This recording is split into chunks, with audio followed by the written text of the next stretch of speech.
was his top priority. He wants to deport everyone who is here illegally. Do you support that plan to deport everyone who is here illegally? Well, I think there are certainly there are categories, people who have committed crimes.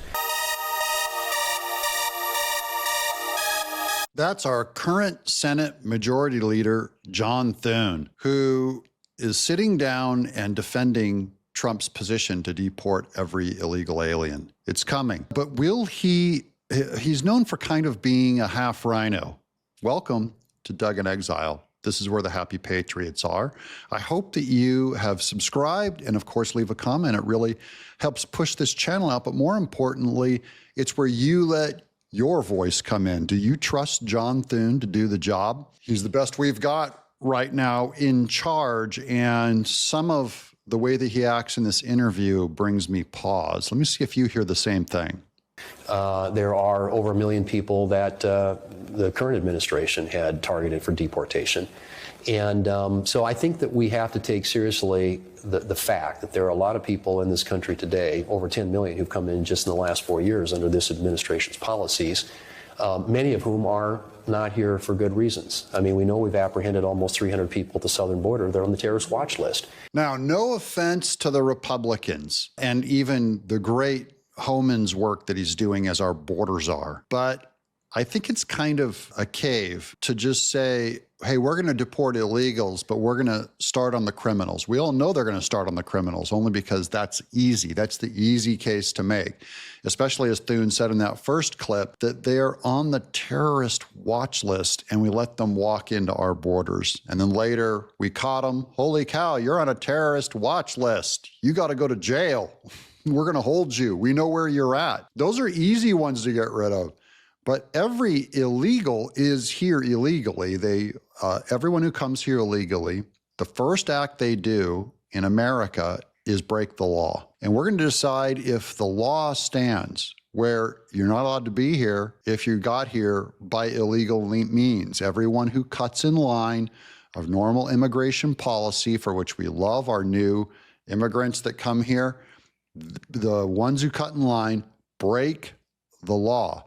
And if you don't have a rule of law, if you don't have that rule of law, then you ought to be able to cheat on your taxes. Because I don't like the selective enforcement of laws. Like you will not enforcement to people who, and these laws are already on the books, so that's not even an argument. The laws are here, you broke them, same way that I have to pay my taxes, that law is here, and I don't want to hear about politics.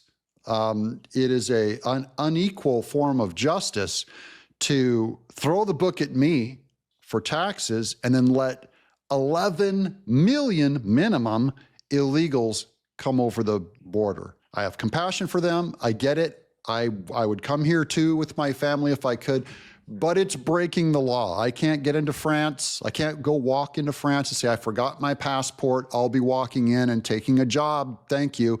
And enjoying all of your services that all your taxpayers in France paid for, like free public school, Medicare. I'll take my EBT and my food stamps, please, and feed me. So that can't stand. And so John Thune and Republicans in general saying we got to get rid of the bad ones first, that's just the easy play. I want to hear them talk about sticking to the rule of law more. And you've got criminals and cartel members and gang members and all of the above. So I think that as we think about what those next steps are, the first thing is securing that border and making sure that we change the incentive structure so people are incentivized to come here illegally, which they have been for the past 4 years, and that we do everything to ensure that the border personnel, the ICE agents and border agents have the resources that they need to do their job. Now, some of that means physical barriers, some of it means technological barriers, et cetera, and those are all going to require resources, and then some is going to require deportation of certain people who are here illegally.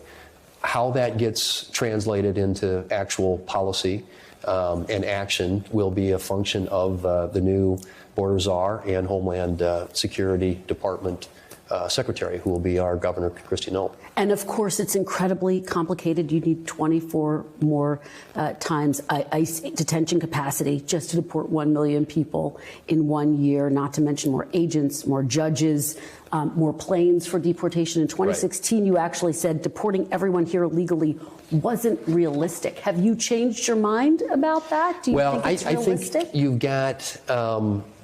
Again, I think you start, and I think this is going to be obviously a process, and it's going to take resources, obviously, to get people, to leave the country. We're going to have to make sure the administration has the resources they need to enable them to do that. Is it realistic to deport everybody? I mean, there's a lot of people in this country. John Thune, don't tell me about what's realistic. That sounds like he won't make eye contact with her either. And I see him filibustering when you stretch out your answer to be, hey, border fences and drone work and all that. That's trying to avoid that hard answer. And when he says we have to be realistic, I guess I'm going to say, are you going to be realistic about me paying my taxes? Are you realistically going to go after everyone who refuses to pay their taxes? Suddenly there's nothing about, hey, we have to be realistic. We can only go after 50% of the people that need to be audited. They never talk about being realistic in any other way that they enforce the law. Look at anyone who has been, where you see the law hunt a conservative and throw him in prison for protesting in the wrong way, or for being a member of the PTA and questioning certain sexual policies of schools. Those people have the FBI knocking at their door. Pro-life charities have the IRS slow walking their 501c3 charitable status. So I just want to know, is he going to be realistic about all the laws we break? Or he demands we be realistic about just illegal aliens? Because I say when you have a crisis, and you have a crisis, and this is the reason that, probably the number one reason that Trump won the election, is that all of America saw what's happening at the borders and resoundingly said no. If he doesn't have a mandate for this, then John Thune is setting Trump up to get less of what he wants on everything else for which he has a slightly less of a mandate. You understand? So we have to protect, the path going forward for Republicans is going to be to protect Trump's mandate, to be incredibly inflexible on the execution of what he wants done. Because otherwise, once Democrats smell a rat, smell weakness and say, well, they only got 20% of this one that they really, really wanted. Suddenly, when you want to start fracking and oil drilling again, they're going to be like, well, they can get much less of a percentage than 20% because look how little they got on deporting illegals. Now, before we throw John Thune completely under the bus, I found these tweets, which is incredible, of John Thune doing good work. So I don't just want to destroy the guy. I want to talk about the good things he's doing also. Scoop, Senate Majority Leader John Thune has privately told Trump that he believes Pete Hegseth will have the votes to be confirmed as Secretary of Defense, per sources. So he's doing good work on Pete Hegseth. And so, he's not caving on that. He's not saying, we're not expecting, we're going to get 20% less votes for Pete Hegseth than we thought we would. We have to be realistic about Pete Hegseth. No, not realistic.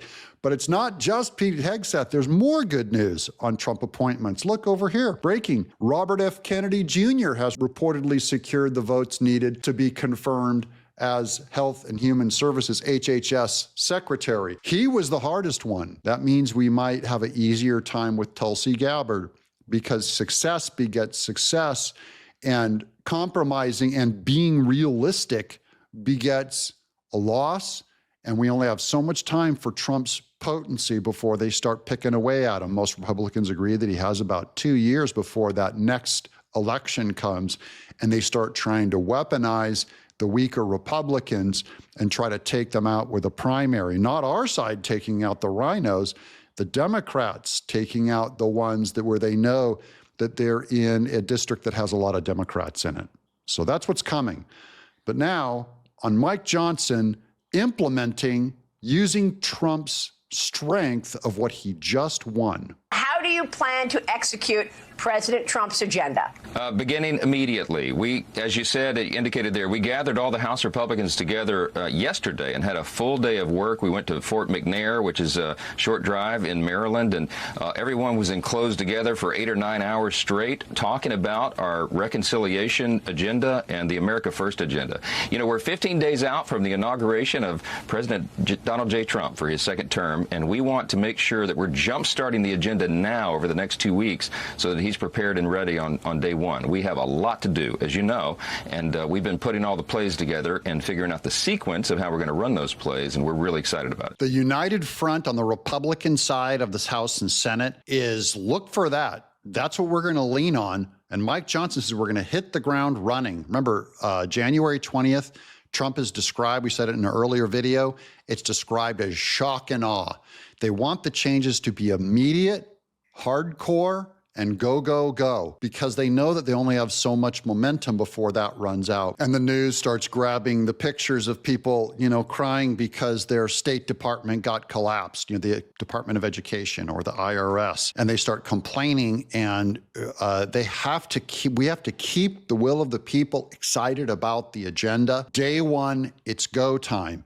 This is where I think Trump kind of laying low on media since he won the election is wise. Now you're going to see him hit the media because he needs to really strengthen the people. We need to hear from the people. You need to reach out to your elected officials and pump up the chat, pump up the comments here on YouTube and over on X with Doug in Exile. We got to have our voices be heard. If you see a floppy congressman or senator start going squish like John Thune, remind him Trump has a mandate on day one. We're going to fix this. Now, I just want to go to this. The loser of the day is Chuck Schumer on Meet the Press. This is the Democrats trying to scrape up the pieces, trying to learn the lesson of the incredible loss they just had, while we grab the football and run to the end zone on January 20th. Watch Chuck. So we did a lot of good things, but all too often, Kristen, we talked about the mechanics of the legislation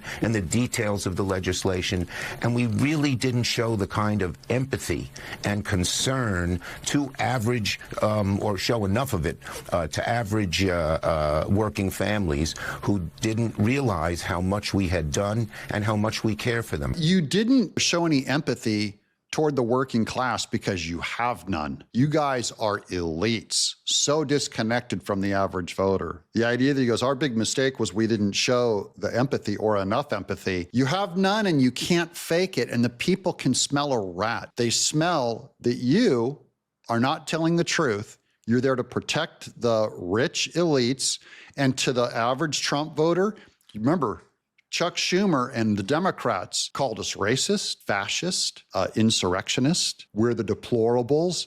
Look at all the words: anti-woman, anti-black, anti-women's health care. The words that they use to describe your average trucker tells you everything you need to know about a Democrat. I'm not buying it. Are you? And now we get to watch Trump do his thing. I hope you'll watch another video by clicking this one right here. It really helps push the show out. But I'm just happy you watched this one all the way to the end. I'm Doug in Exile.